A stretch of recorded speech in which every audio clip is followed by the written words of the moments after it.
함께 성경 말씀 보도록 하겠습니다. 오늘 함께 공독할 성경의 말씀은 로마서 5장 6절부터 13절의 말씀 중에서 5장 13절의 말씀 한 말씀은 한 목소리로 함께 공독하도록 하겠습니다. 로마서 5장 13절의 말씀 다 찾으신 줄 알고 한 목소리로 함께 공독합니다. 제가 율법이 있기 전에도 세상에 있었으나 율법이 없을 때에는 죄를 죄로 여기지 아니하였느니라. 아멘. 생명을 위해 일하는 자다라는 말씀 속에서 오늘은 진리가 선포되는 곳에 사람들의 반응이 어떠한지에 대한 그 부분을 가지고 여러분들과 함께 말씀을 나누도록 하겠습니다. 우리가 지난 시간에 푸니와 아카달토스라는 그와 같은 말씀을 가지고 여러분들에게 말씀을 드렸죠. 더러운 영. 그 더러운 영이 어디에 있었다고요? 회당 안에 있었다는 거예요. 회당 안에. 자, 하나님의 말씀이 선포되어지는데 그 안에 더러운 영, 가짜 영, 더러운 말씀이 그 안에 담겨져 있더라는 것입니다. 그래서 예수 그리스도께서 그와 같이 아버지와 하나님의 회당 안에 들어가셔서 진짜의 말씀을 선포하는데 그 진짜의 말씀을 성도들이, 하나님의 백성들이 전혀 듣지를 못하더란 것입니다. 듣지 못하는 것에 그치는 것뿐만이 아니라 오히려 그 예수를 향하여서 죽이고자 싶어 하더란 것입니다. 오늘 저와 여러분들이 함께 살펴볼 말씀은 바로 이것입니다. 여러분들의 삶 가운데 예수라는 진짜 말씀이 여러분들이 생각하는, 계획하는 그 모든 길과 정반대로 흘러갔었을 때 과연 여러분들은 그 예수님을 나의 구주로, 나의 주군으로 여러분들이 정말 모시고 살 수 있냐는 것이에요.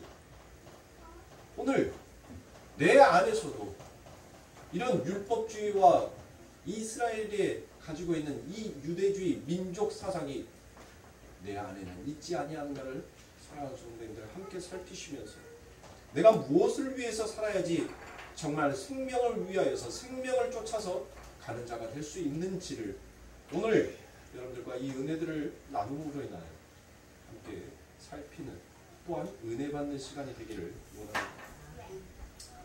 자, 진리가 선포되는 곳에서 사람들의 반응이 어떠한 모습으로 보여지는지 단적으로 잘 나타내는 것이 바로 누가복음 4장 23절의 말씀입니다.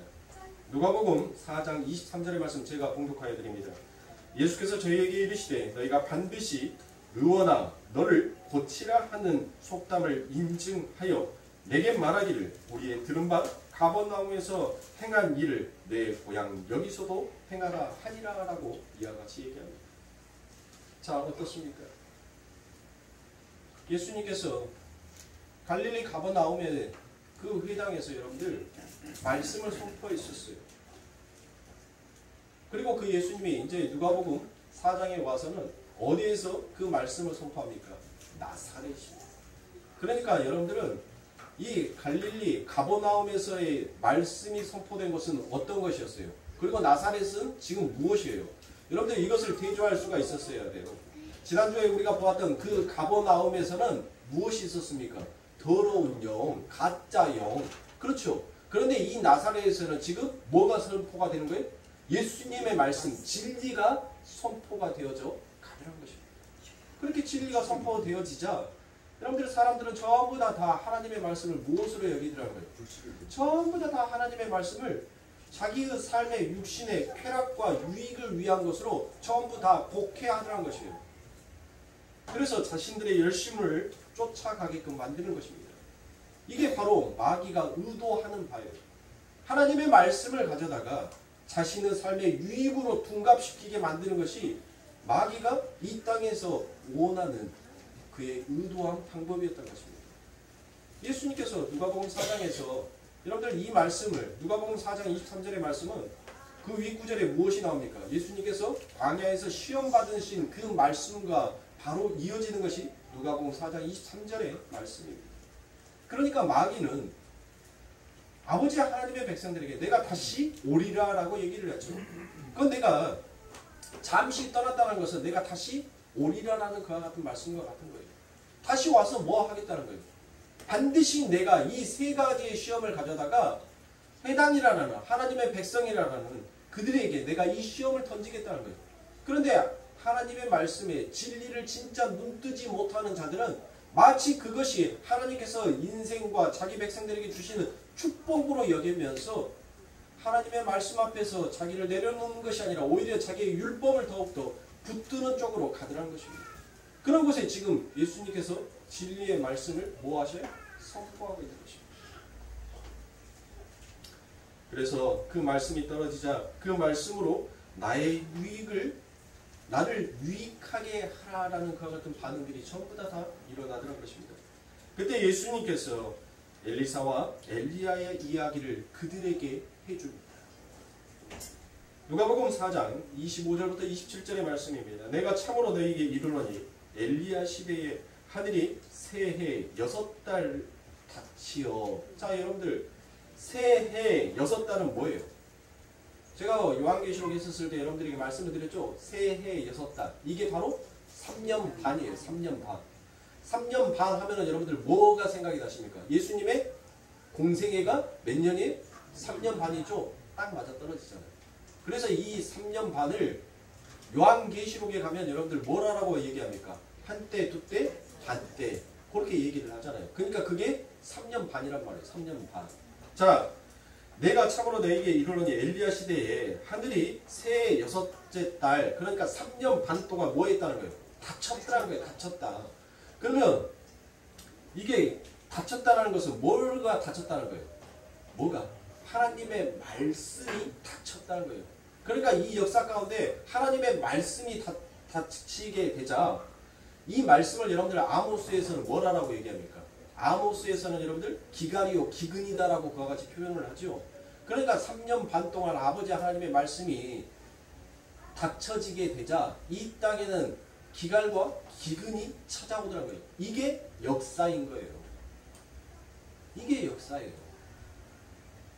모든 역사, 아담 이후의 모든 자들이 바로 그 하늘문이 닫힘으로 인하여서 하나님의 말씀을 듣는 자도 없고 하나님의 말씀을 깨닫는 자도 없고 하나님의 말씀을 본 자도 없더라라는 것이에요.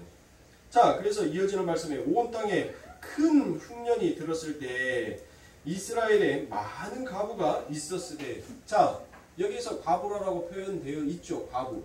그렇죠? 제가 조금 이따가도 여러분들에게 설명해서 말씀을 드리겠지만 이 과부라고 표현이 되어 있는 것이 헬라어에서는 여러분들 어떠한 뜻으로도 표현을 할 수 있냐면 빈집이에요.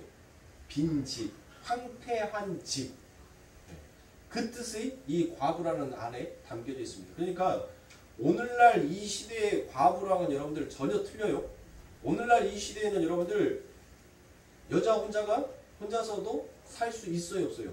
충분히 살 수 있죠. 네. 설거지통에다가 손 집어넣어서라도 여러분들 산단 말이에요. 그런데 이때 당시, 이 시대 당시의 과부는 누군가가 도와주지 않으면 이들은 아사할 수밖에 없는 자들, 죽을 수밖에 없는 자들이 바로 과부들이라는 것입니다. 자, 그래서 26절에 엘리야가 그중 한 사람에게도 보내심을 받지 않고 오직 시돈 땅에 있는 사렙다의 한 과부에게 뿐이었으며 또 선지자 엘리사 때 이스라엘에 많은 문둥이가 있었으되 그 중에 한 사람도 깨끗함을 얻지 못하고 오직 수리아 사람 나만 뿐이니라 라고 이와 같이 얘기합니다. 자, 율법주의 이스라엘 안에 있는 과부 문둥이는 전부 다 뭐 했다는 거예요?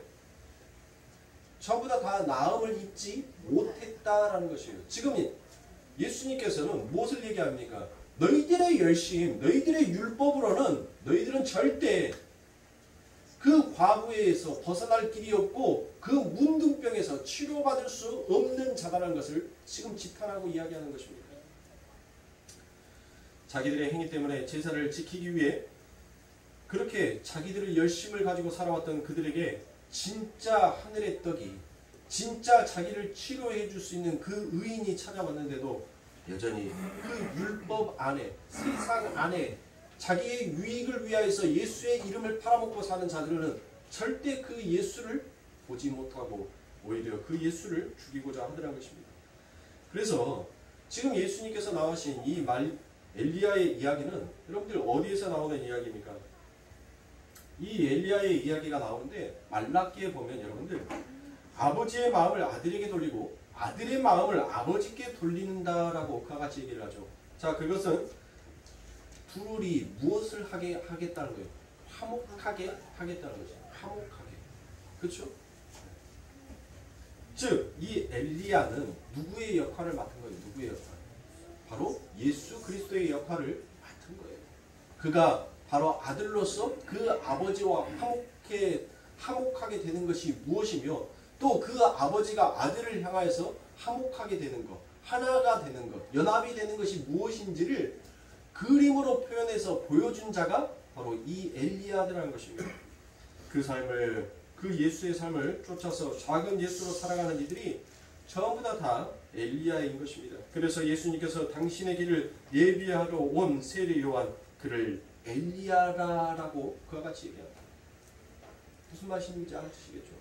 세례 요한에게 그냥 엘리야다라고 말한 것이 아니에요. 예수님은 구약에 있는 모든 말씀을 가져다가 그와 같이 얘기합니다. 예수처럼 참수되어 그는 죽습니다. 세상 왕의 죄됨을 고발하고 그가 죽더란 것입니다. 전부 다 예수의 모형을 하고 있는 자입니다. 자, 요 엘리야 시대, 예수님의 시대라고 하면 되겠죠. 자, 하늘이 새해 여섯째 달. 자, 새해 여섯째 달은 무엇이더라고요? 3년 반 동안 하늘이 닫혔어요. 하늘이. 그래서 하늘이 닫히니까 여러분들 이 땅에 뭐가 오더라고요? 흉년이 들들한 것입니다. 그것도 어떤 흉년? 큰 흉년이라고 표현이 되어 있죠. 우리 개역 성경에 큰 흉년. 자, 그런데 이 큰 흉년이 담겨있는 의미가 무엇인지를 여러분들 사람들은 전혀 알 길이 있어요, 없어요? 모르더라고요. 몰라. 그게 기근인데, 근데 그 큰 흉년이 지금 우리들의 삶 가운데 주어지게 되면 우리들은 무엇을 해야 되는 거예요? 과거는 여러분들 뭐 해야 돼요? 뭐? 아니, 자기가 굶어 죽게 생겼으면 여러분들 뭐 해야 됩니까? 아니, 나를 좀 도와주소서, 나를 불쌍히 여겨주소서, 내가 지금 죽겠나이다. 그렇게 손을 내밀어야 될 거 아닙니까? 지금 곧 죽게 생겼는데 먹을 것이 없어가지고 그 떡 한 움큼, 그 밀가루 한 움큼을 가지고 떡을 만들어서 나무 두어 가지를 꺾어다가 그걸 아들과 함께 먹고 죽어야 할 판국에 여러분들 거기에서 목 꼿꼿이 들면서 자기의 자존심 챙길 이유가 있어요, 없어요? 없는 거예요. 그렇죠. 자기는 고사하고 자기 새끼라도 살리고 싶은 마음이라도 여러분들 무엇하더란가요?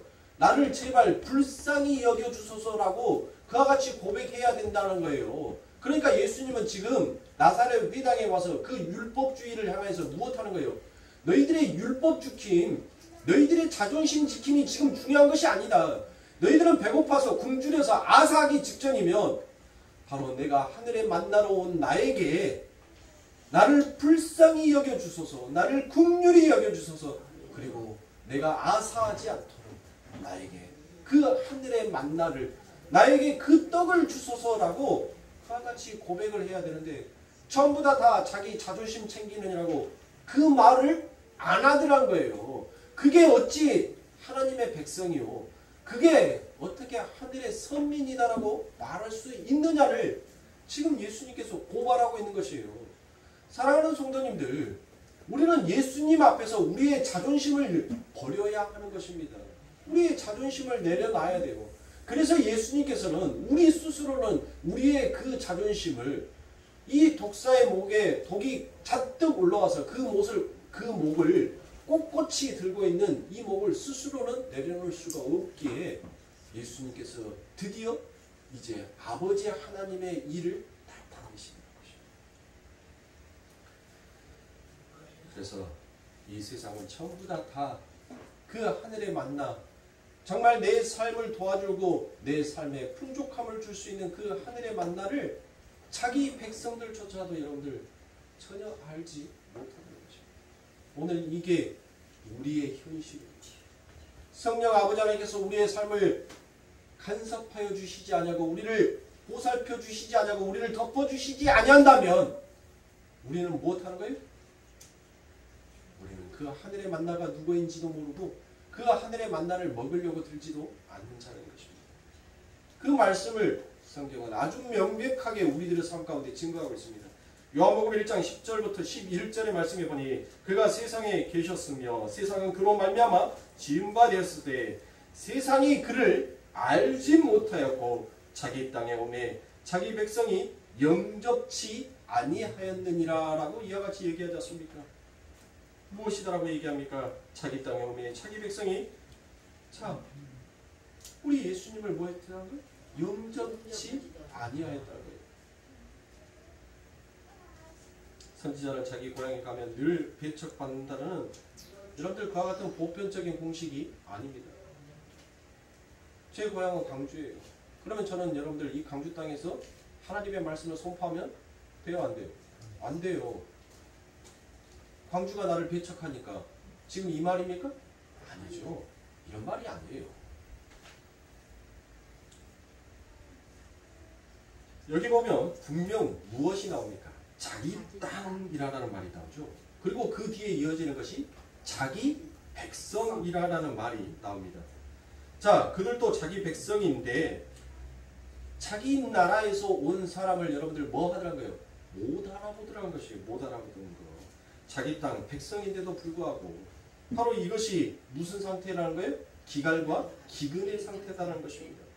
세상은 이 역사는 절대 하나님의 말씀을 못 알아본 거예요. 하나님의 말씀을 절대 깨달을 수도 없습니다. 오히려 그 하나님의 말씀을 자기 삶에 풍족한 유익으로 여러분들 왜곡시켜 버리더란 것이에요. 그래서 자기가 가지고 있는 그 율법의 한계와 그 기준을 가지고 진짜 하나님의 말씀이 선포되는 곳에 예수를 오히려 때려 죽이려고 하는 쪽으로 그 모든 것들을 사용하려는 것입니다. 그게 지금 오늘날 교회의 역할이에요. 그게 오늘날 교회들이 하고 있는 그와 같은 모습인 것입니다. 교회는 누구라고요? 저는 성전을 가르쳐서 말씀하시는 것이 아니라 저와 여러분이 지금 교회다라는 것을 저는 이 말씀으로 드리는 거예요.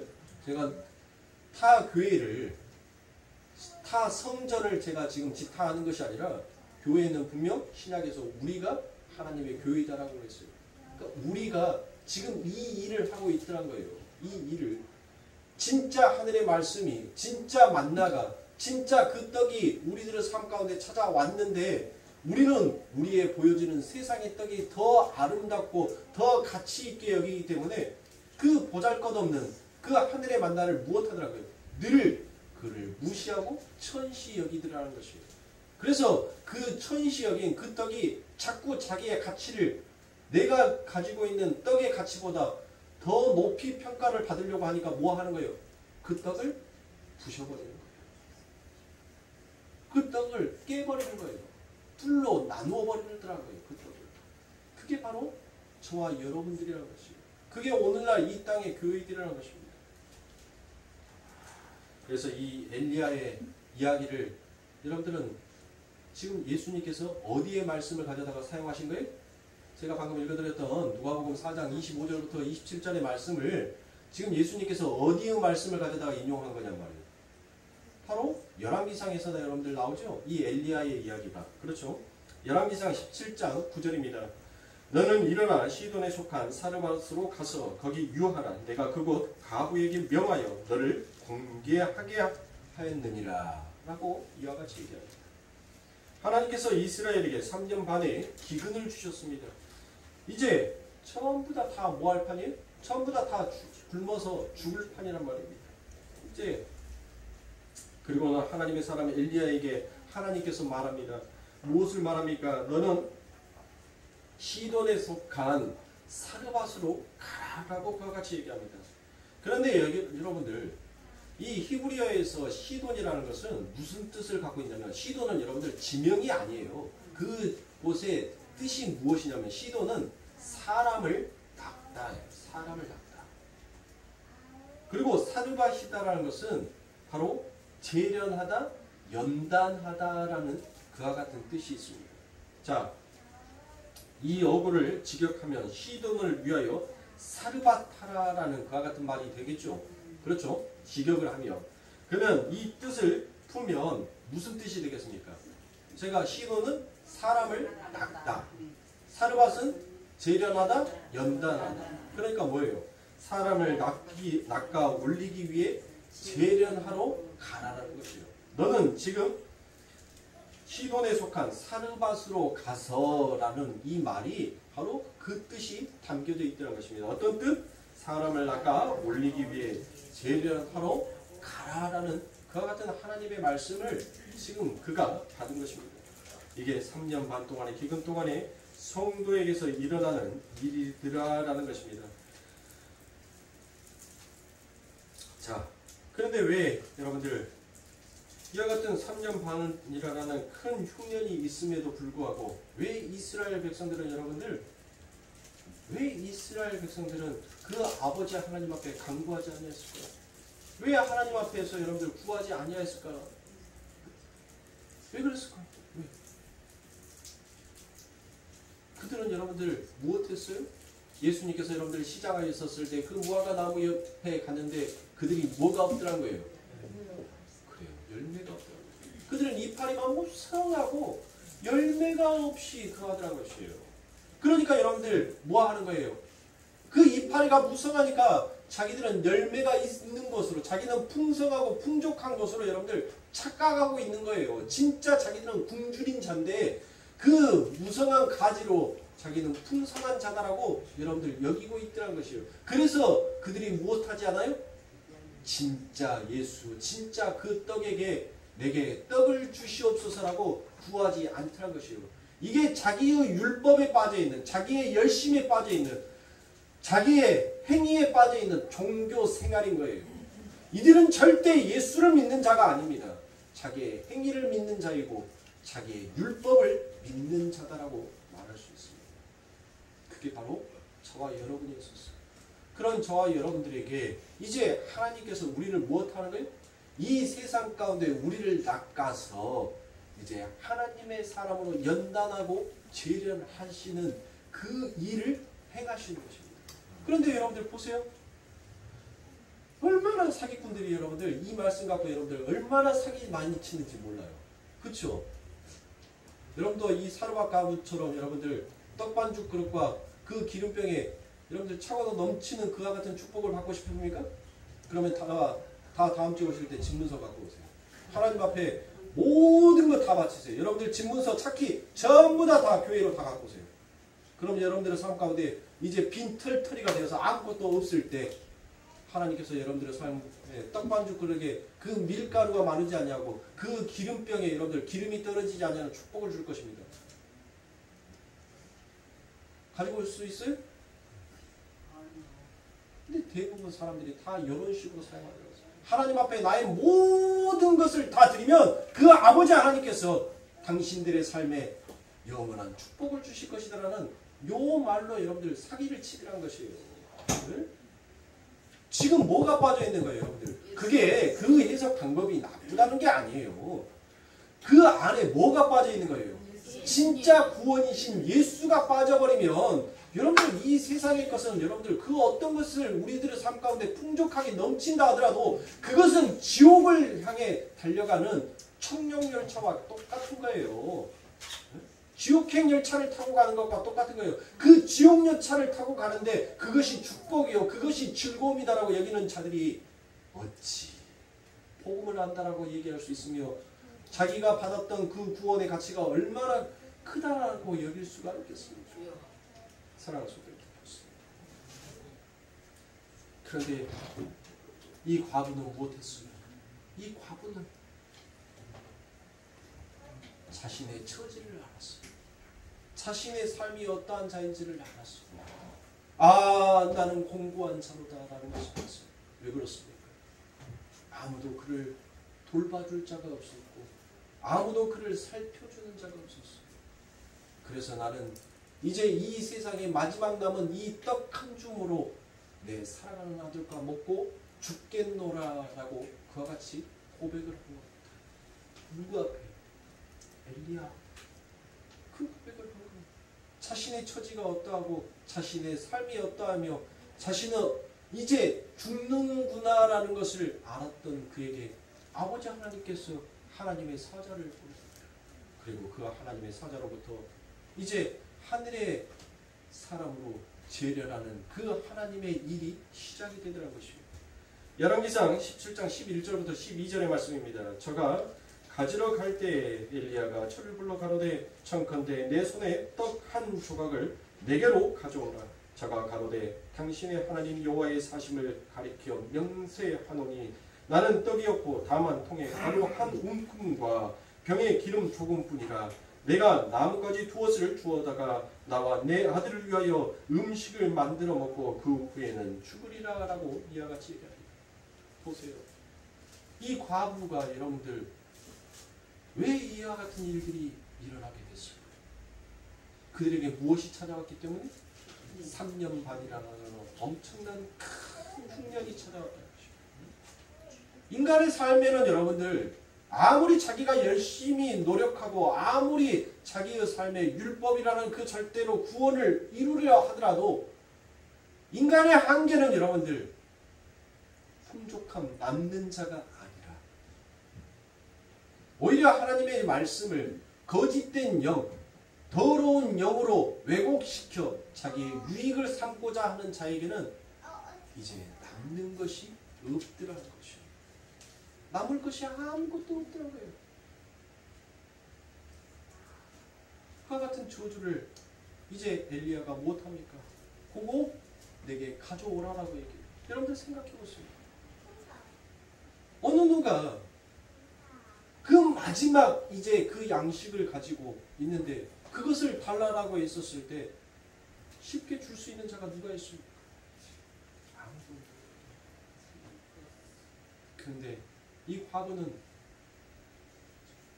그 하나님의 사자에게 주더란 것입니다. 즉 아버지 하나님께서는 자기 백성들의 삶 가운데 무엇을 만들어 버리신 거예요? 완전한 기근을 만들어 버리신 거예요. 아무것도 그 밀가루 한 움큼도 가지지 못하게끔 이 세상에서 그 어떤 것 하나도 그 손에서 질 수 없게끔 남길 수 없게끔 하나님께서는 철저하게 그 모든 삶 가운데 기근을 일으키시라는 것이에요. 그리고 난 다음에 이제 그를 연단하시고 이제 그를 하늘의 사람으로 아버지 하나님의 그 믿음이 그 과부에게 가입이 되자 무엇하는 거예요? 그 아버지 하나님께서 그 과부에게 그 하나님의 말씀이 떨어지고 임하게 되자 그가 그 말씀이 진리라는 말씀으로 받아먹게 되자 그 진리가 그곳에서 여러분들 선포가 되어지는데 어떻게 선포가 되어져요? 축복받기 싫은 사람은 눈 감아도 돼요. 엄청난 하나님의 축복으로 그 삶을 덮어버리더란 거예요.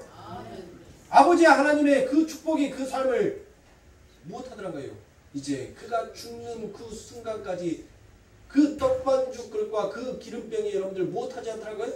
마르지 않더란 것이에요. 마르지 않더란 거. 하나님의 사람으로 여러분들 거듭나게 되면 여러분들의 삶 가운데 있는 여러분들의 떡반죽 그릇과 여러분들의 호리병에 담겨져 있는 그 기름은 마르지 아니하는 병이 될 것이고 마르지 아니하는 떡그릇이 될 것입니다. 그와 같이 하늘의 풍족함을 느끼게 하기 위해서 그리고 그 하늘의 풍족함이 무엇인지를 당신의 백성들에게 깨우치게 하기 위해서 하나님께서는 마지막 남은 그 손에 떡, 밀가루 한 움큼 그 가루 한 움큼마저도 뺏어가 버리시더라고요. 완전한 기근을 만들어 버리시더라고요. 그리고 진짜 하늘의 것으로 당신의 백성들의 삶 가운데 채워주더라는 것입니다. 이거는 여러분들이 하나님 앞에 모든 것들을 다 바치고 아낌없이 바치게 되면 하나님께서 여러분들의 삶 가운데 그렇게 해주겠다라는 그런 아버지 하나님의 얄팍한 말씀이 아닌 겁니다. 이 안에는 구원이 담겨져 있는 거예요. 내가 너희들의 삶을 어떻게 구원하여 주고 너희들의 삶 가운데 어떠한 풍족함을 줄 것인지를 하나님께서는 그것을 설명하고 있는 것이에요. 그 말씀을 하고 있는 것입니다. 그런데 이 말씀을 가져다가 세상 가운데 이런 축복을 받고 싶습니다라는 그와 같이 여러분들의 마음에 그런 마음을 가진다는 것이 바로 마귀가 의도하는 하나님의 교회, 하나님의 성전이 되어버린 여러분들이 그 아버지의 성전 안에서 무엇하더란 거예요? 더러운 영, 가짜의 영, 왜곡된 영을 가져다가 세상의 유익으로 아버지 하나님의 말씀을 바꿔버리고 둔갑시켜 버리더란 것이에요. 그게 마귀가 원하는 바입니다. 마귀가 두루 삼킬 자를 여러분들 다닌다고요?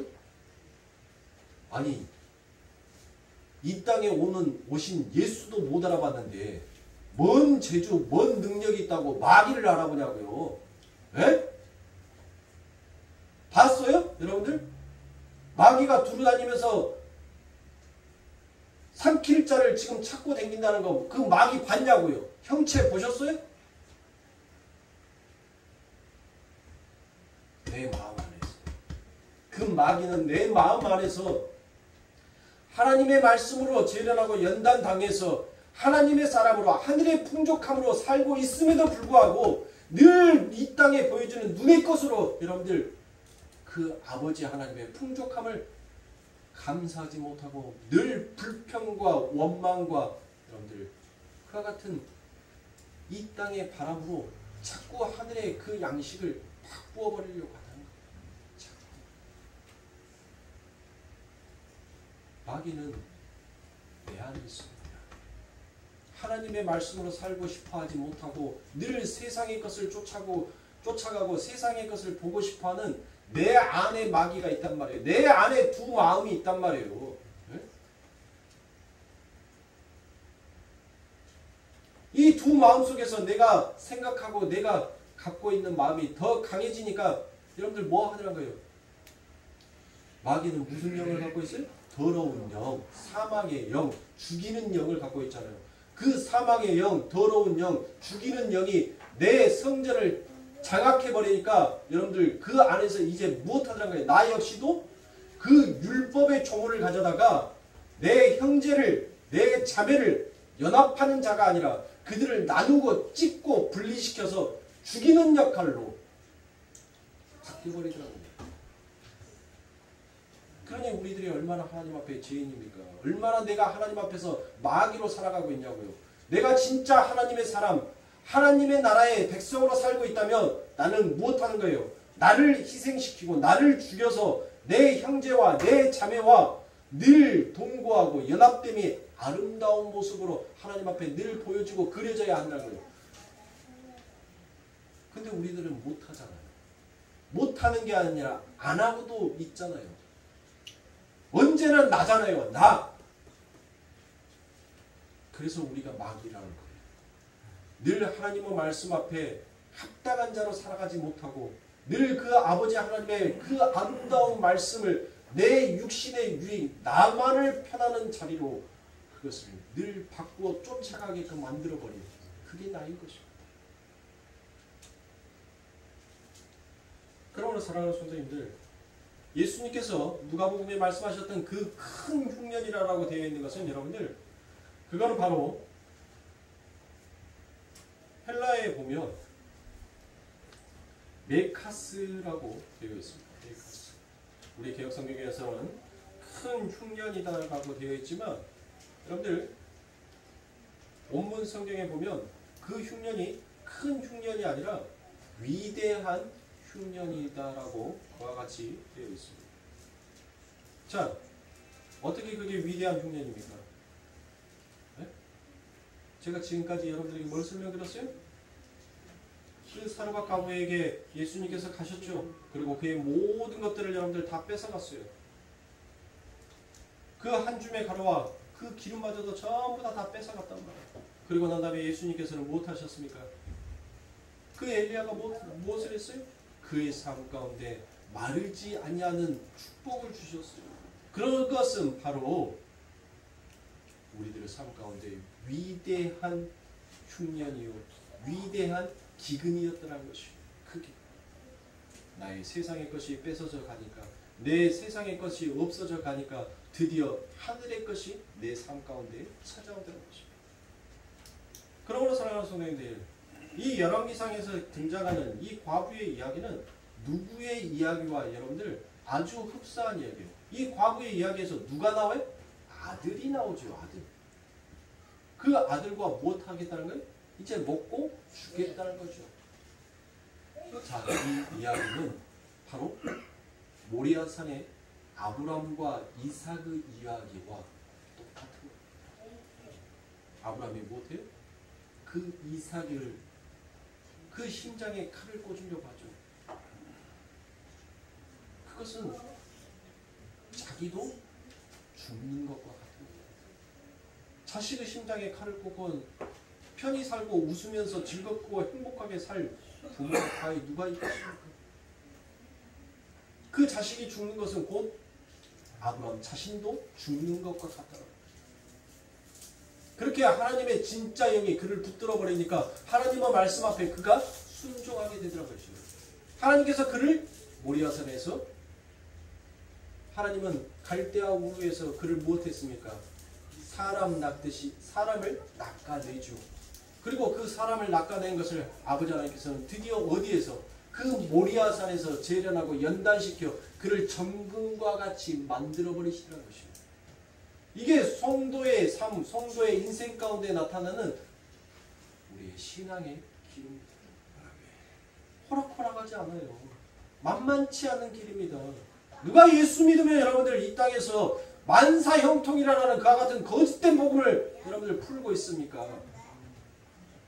우리는 우리가 지고 있는 마지막 그 하나까지도 전부 다 하나님 손에 의해 뺏기는 자의 삶으로 살게끔 되어 있단 말이에요. 우리는 모든 것을 뺏기지 아니하기 위해서 여러분들 달려왔지 않습니까? 그래서 그것이 뺏길까봐 우리들의 삶 가운데 늘 두려움이 있었지 않습니까? 근데 하나님께서 그 모든 것들을 다 뺏어가시는 거예요. 우리를 철저한 3년 반이라는 이 역사 가운데 철저한 흉년을 만들어 버리십니다. 그런데 그 흉년이 알고 보니 우리들의 삶 가운데 위대한 흉년이었고 위대한 기근이었다는 것입니다. 사랑하는 성도입니다.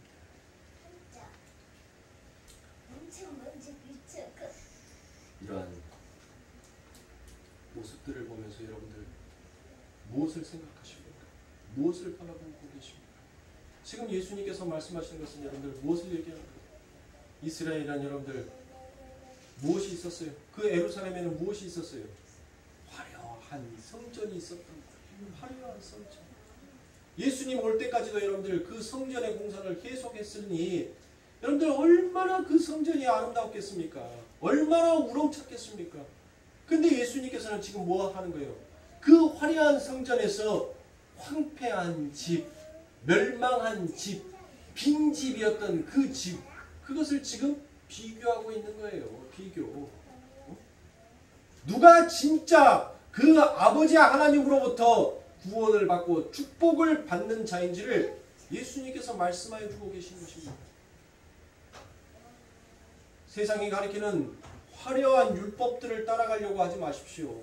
화려한 그림을 가지고 여러분들 신앙 잘했다라고 말하지 마세요. 그날에는 반드시 아버지 하나님께서 여러분들을 철저하게 심판하실 겁니다. 오늘 이 시간 여러분들 무슨 마음을 가지고 예수 앞에 나왔는지 우리 하나님께서 모르실 것 같습니까? 우리의 머리카락 하나까지도 우리가 머리카락 떨어지는 것도 하나님의 허락 없이는 떨어지지 아니하게끔 우리의 모든 삶을 붙들고 계시는 우리의 창조주 하나님께서 여러분들이 어떠한 마음, 어떠한 심정으로 이 예배당에 나왔는지 하나님의 이름을 부르고 있는지 그 아버지 하나님께서 모르시겠어요? 가진 떨지 마시라고. 하나님 앞에서 위선 떨시면 안 돼요. 진짜 다 토해내셔요. 거짓 없이, 가식 없이. 하나님, 내가 하나님 앞에 이렇게 기도하는 이 기도마저도 하나님 가식과 위선은 아닌지요. 나를 불쌍히 여겨주소서. 내가 당신 앞에 무엇을 고백하고 무엇을 말해야 할지 하나님 나는 이제 신앙의 깊이가, 신앙의 넓이가, 신앙의 높이가 점점 더 커가면서 하나님 나는 뭘 당신 앞에 해야 할지 아무것도 모르겠습니다. 내가 무슨 말을 합니까? 내가 입을 열어서 말하는 내 입술이 하나님 가증과 위선으로 똘똘 뭉쳐있는데 내가 하나님 앞에 무엇으로 말할 수가 있겠습니까? 성도는 이 자리까지 가는 거예요.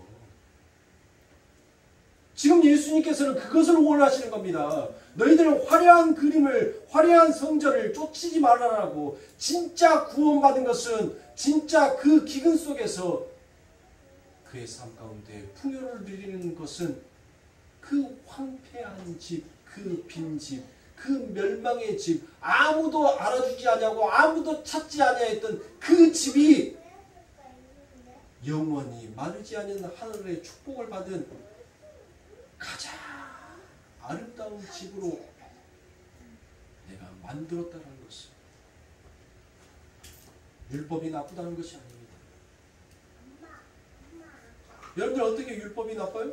율법도 누가 주셨는데? 하나님이 주셨는데. 지키세요. 지킬 수 있으면. 율례와 법도가 왜 나빠요? 하나님이 주신 것인데. 제가 오늘 예배 시간에 여러분들에게 말씀드렸죠. 어떤 것을 말씀드렸습니까? 디모데전서 4장 4절에 하나님께서 우리들에게 주신 것은 전부 다 선함에 너희는 모든 것을 감사함으로 받으라라고 말씀하셨어요. 왜 여러분들 나쁜 것이 어디가 있냐고요? 하나님께서 주신 것은 나쁜 거 없어요. 전부 다 그 나쁜 것이 없는 그 선한 것을 우리가 나쁜 쪽으로 여러분들 늘 바꾸어 버리는 게 그게 문제인 거예요. 율법과 법도와 규례 지키실 수 있으면 지키면서 사세요.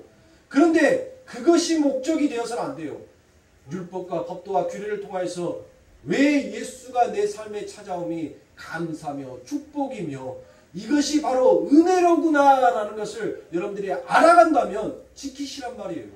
선하게 사세요. 이 땅에 살아가면서 봉사도 하시고 나눠주기도 하고 꼼생이처럼 지만 먹으려고 썩어도 뚱치라고 여러분들 냉장고에 곰팡이 피어도 남 줄 줄 모르고 지고 있는 그런 이기적인 사람보다 내 냉장고 위칸부터 아래칸까지 탈탈 털어서 없는 사람들 도와줄 수 있으면 도와주시란 말이에요. 그게 왜 나쁘냐고요. 저는 지금 그걸 말하는 게 아니에요. 육신의 행위가 왜 나쁘냔 말이에요. 근데 그것이 목적이 되어서 나는 의로운 사람, 나는 선한 사람, 나는 착한 사람, 나는 그래서 예수 믿어서 이렇게 선하고 착한 일하니까 하늘로부터 오늘 이 사르밧 가부가 받았던 이 복을 받았다라는 그런 놈이 독사란 말이에요. 그 자가 바로 예수를 죽인 자라고요. 그것을 깨달으라는 거예요. 그것을 아시라는 거예요. 제가 여러분들 자꾸 그것을 나쁜 쪽으로 얘기하고 부정한 쪽으로 얘기하니까 이것은 안 지켜도 된다. 이것은 안 해도 된다라는 식으로 여러분들 생각하지 마십시오. 하나님의 복은 다 선해요. 모든 것이 감사해요. 모든 것이 우리들의 삶 가운데 약이 된단 말이에요.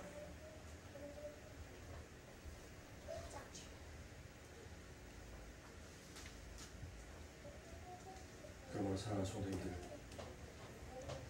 여러분들의 삶 가운데 기근이 찾아오셨습니다. 여러분들은 이제 여러분들의 삶 가운데 주어지는 오른손에 그 가루 한 줌과 왼손에 그 기름 한 방울로 여러분들 이 세상을 버티고 계십니까? 그것을 주님께 바치십시오.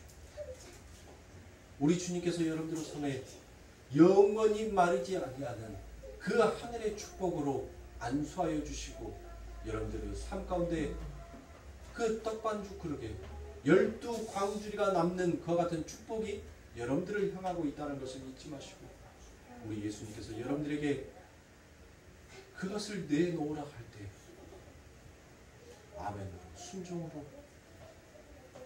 먹고 죽으나 안 먹고 죽으나 무엇이 다를 바가 있습니까? 어차피 여러분들 그 한 줌의 가루로는 배부를 수가 없어요. 먹고 죽으나 안 먹고 죽으나 여러분들 뭐가 그렇게 크단 말이에요. 하나님의 사자 앞에 하나님의 말씀 앞에 여러분들이 모든 것을 내려놓으세요. 거룩교에 내려놓지 말고 이윤성이에게 내려놓지 말고 저한테 내려놓으면 저도 세상 사람이라서 나쁜 데 쓸 거예요. 저도 내 유익을 위해서 쓸 거예요. 예수님의 십자가 앞에 내려놓으시라. 예수님의 십자가. 예수님의 이름 앞에 여러분들이 이 세상에 그 지고 있는 것을 내려놓으시란 말이에요. 그러면 누가 축복해 주는 거예요? 이윤성이가 축복해 주는 게 아니에요. 예수님이 여러분들을 축복해 주신단 말이에요. 예수님. 나아만의 이야기도 마찬가지입니다. 나아만의 이야기를 꺼내시면서 이스라엘도 문둥병자가 많다라고 그와 같이 얘기합니다. 이스라엘이 문둥병자다라는 그와 같은 말씀과 같은 것입니다. 너희들은 전부 다 너희들이 자처 아버지 하나님의 선민이요 나는 율법을 철저하게 지키는 하나님의 사람이다라고 너희들이 말하지만 그 하늘의 눈으로 봤을 때 너희들은 전부 다 부정한 자다라고 예수님께서 그들에게 말씀하신 것입니다. 그런데 아무도 안 오더란 것입니다. 왜 그렇습니까? 자기가 문둥병자인지를 모르기 때문에 여러분들 안 오는 거예요. 자기가 지금 아파서 죽고 있는데 자기가 죽는지를 모르고 있기 때문에 여러분들 뭐 하는 거예요? 병원을 안 찾는 겁니다. 안 오는 거예요. 그 하늘의 약을 가지고 그 하늘의 치료제를 가지고 내려오신 그 의인에게 나를 살려주옵소서라고 그와 같이 얘기해야 되는데 여러분들 뭐합니까? 아무도 그 예수에게 오지 않더라는 것입니다. 나만이 아라바 왕을 통하여서 여러분들 이스라엘 왕에게 편지를 보냅니다. 내가 너희들이 믿는 그 하나님으로 인하여서 내가 이 문둥병이 깨끗하게 나음을 잊기 원한다라고 얘기했죠. 그와 같은 편지를 보냅니다. 이스라엘 왕이 이 나아만의 편지를 받고 무엇합니까? 자기의 옷을 찢어버립니다. 왜 그렇습니까? 율법으로는 그 율법의 열심으로는 그 문둥병을 치료할 수 없음을 그 왕이 자신의 몸으로 표현한 거예요. 나 못하는데 난 이 낫게 해줄 수가 없는데 하고 자기의 옷을 찢더라는 것입니다.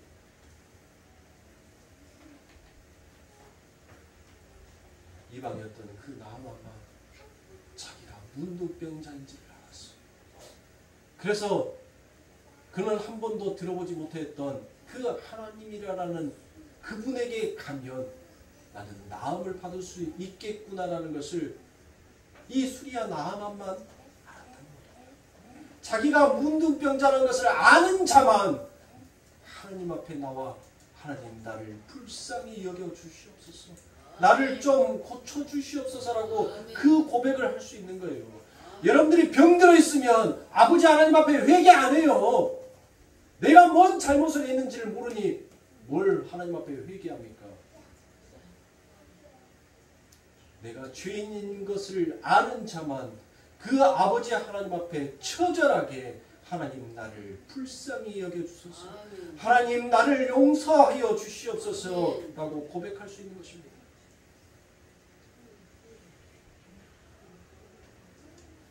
그래서 왕궁 밖에 엘리사가 멀리 서서 말씀을 던집니다.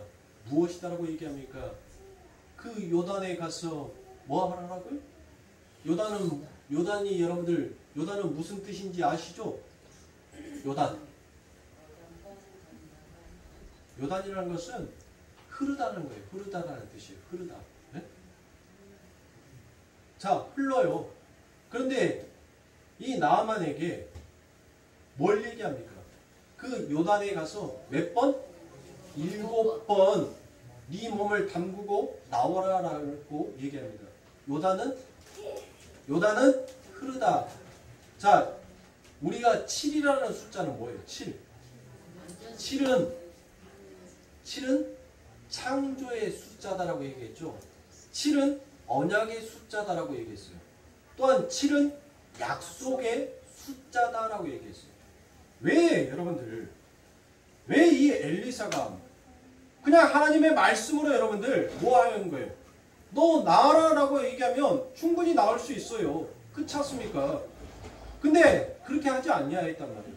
하나님께서는 어떠한 의도를 가지시고 이 나아만에게 말씀하신 것입니다.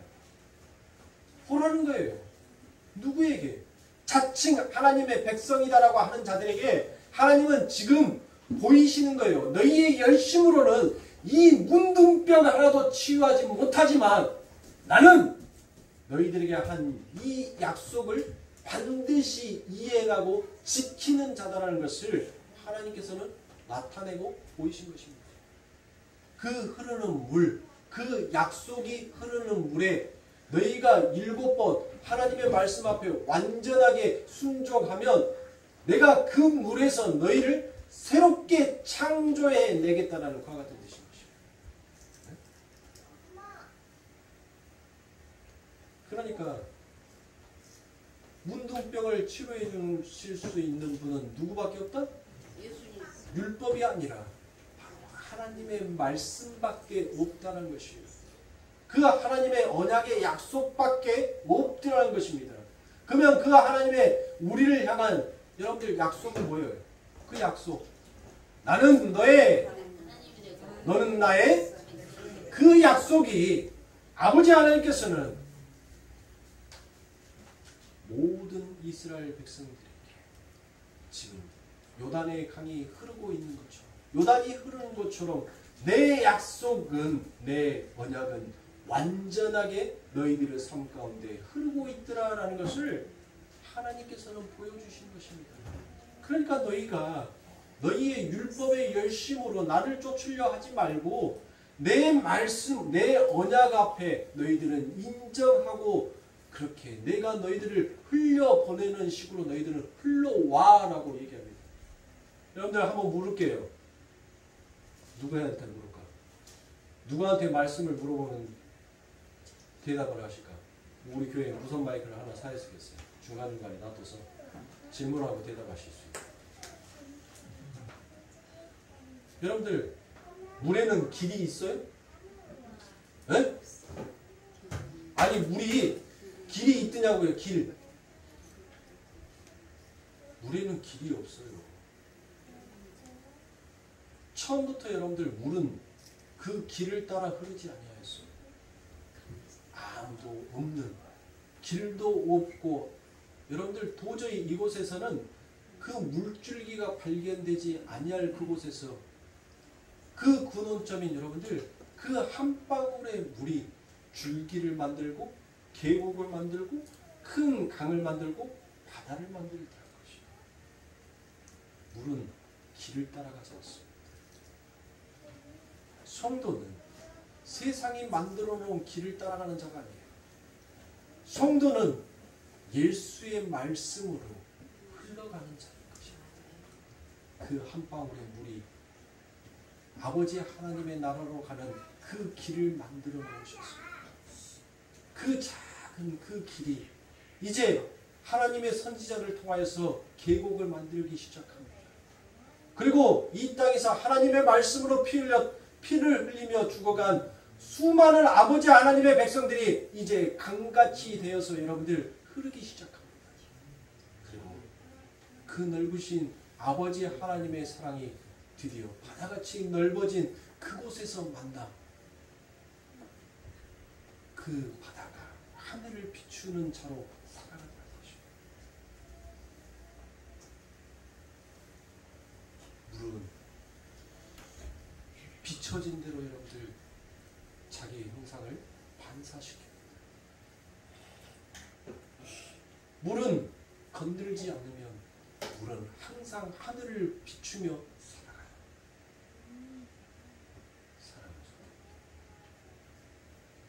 우리는 하늘을 비추기 위하여서 그 하늘의 빛을 다시 우리들의 삶 가운데 반사시키기 위해서 우리는 사는 자입니다. 엉뚱한 것을 향해서 달려가지 마세요. 예수를 향해서 달려가십시오. 다음 시간에 더 이어서 여러분들과 말씀을 나누도록 하겠습니다. 오늘은 시간이 조금 많이 되었으므로 다음 시간에는 이렇게 하나님의 말씀이 그와 같은 진리가 떨어졌음에도 불구하고 사람들은 여전히 그 하나님의 말씀 앞에 아멘하고 순종하는 것이 아니라 오히려 그 진리가 선포된 곳에 하나님을 죽이고자 싶어하는 인간의 사악함으로 드러나게 되더라는 것입니다. 그 부분에 대해서 여러분들과 다음 시간에 이어서 말씀을 보도록 하겠습니다. 아버지로 사랑하는 성도님들, 한 주간 동안 살아가실 때 우리 아버지 하나님께서는 여러분들의 삶 가운데 지고 계신 반드시 그 한 줌의 가루와 그 한 방울의 그 기름을 하나님께서는 내게 달라라고 요구하실 겁니다. 그때 아멘으로 여러분들 순종하고 하나님 앞에 바치울 수 있는 우리 성도님들이 되시길 바랍니다. 여러분들의 율법의 열심으로, 여러분들의 행위의 열심으로 여러분들의 죄를 씻으려고 하지 마십시오. 오직 여러분들의 죄는 예수 그리스도 앞에 나올 때만 그 죄가 씻음받을 수 있다는 것을 사랑하십니다. 한 주간 동안 잘 붙드시고 승리하시는 자의 삶을 살도록 주님의 이름으로 축원하겠습니다.